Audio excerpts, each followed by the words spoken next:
Scientists announced they found a new planet full of life. I must have missed that. You did miss it because the announcement landed in a geology journal, not on the front page, and the planet isn't in space. Inside the crust of the Earth, about 4 kilometers below your feet right now, there is a planet-sized ecosystem that nobody knew existed 20 years ago. Octillions of living beings. No light, no oxygen. Life that has been there for... That can't be right. We call it the deep biosphere, and it is twice the volume of all Earth's oceans combined. The total biomass of life in the deep biosphere is more than 20 times the combined weight of every human, every cow, every wild animal on the surface. Every living thing we can see is... How deep are we actually talking? Go past the soil, past the roots, past the water table. Hit bedrock, keep going. 400 meters down. Pressure equal to the surface of Venus. 1,000 meters deeper than the tallest building on Earth, nearly 4 kilometers down. The temperature averages 120 degrees Celsius, and above you is solid rock weighing tens of thousands of tons. And something lives there. Inside tiny cracks and pores in the rock. Because solid rock isn't actually solid, up to 40% of sandstone is empty space. And inside those spaces in scalding, oxygen-free, radioactive, salt-saturated water. Something made a home, possibly since before animals existed. Start with the most extreme resident we know, a bacterium called Desulfurdus adaxiator. It lives completely alone, no other species, no sunlight. It synthesizes food by chemically attacking the rock itself.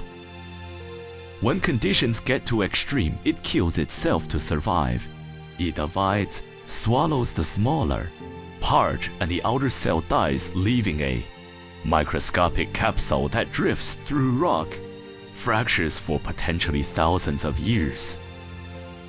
It kills part of itself, so the rest can wait. That's genuinely disturbing. Then there's an archaea that shoots out nano-sized grappling hooks to anchor itself to rock surfaces. It lives in oxygen-free water. Structures that specialize don't appear overnight. These organisms may have been down there long enough to develop biology we've never seen anywhere else, possibly long enough that the surface biosphere evolved independently above them, while they remained unchanged below. How do they handle energy without sunlight or photosynthesis? Many form consortia, cooperation networks where each microbe does one thing. One type eats methane and excretes electrons as waste. A second eats those electrons. They chain together into a living chemical factory, powering each other using substances that would be lethal to almost everything on the surface. Iron, sulfate, nitrogen, hydrogen, all fuel down here. And they do all of this in rock that is constantly moving. Tectonic plates grind against each other. Earthquakes rip open new fractures, create new spaces, seal off old ones forever.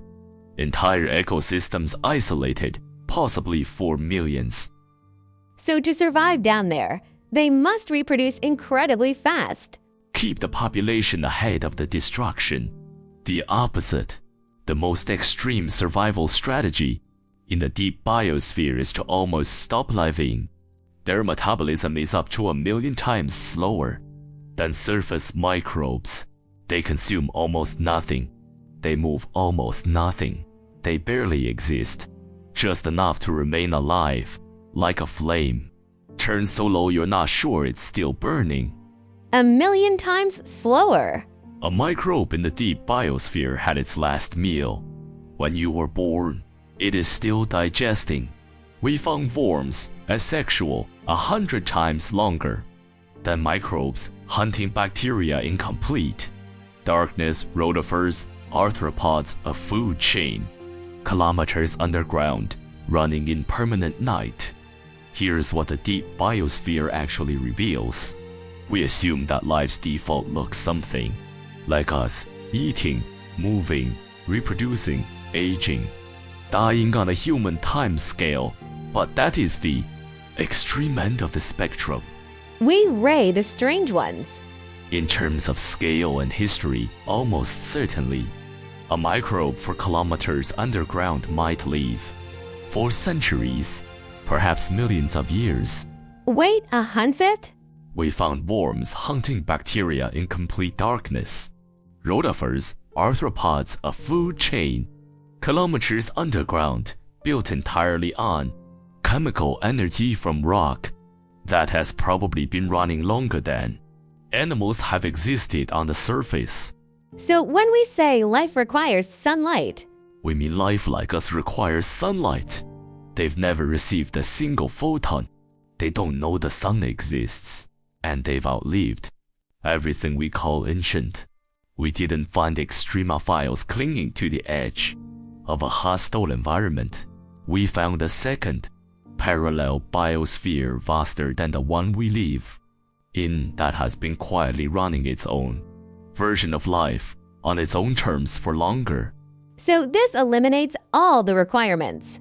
Almost every one. No light, no oxygen, no moderate temperature, no surface, just chemistry, internal heat, and time.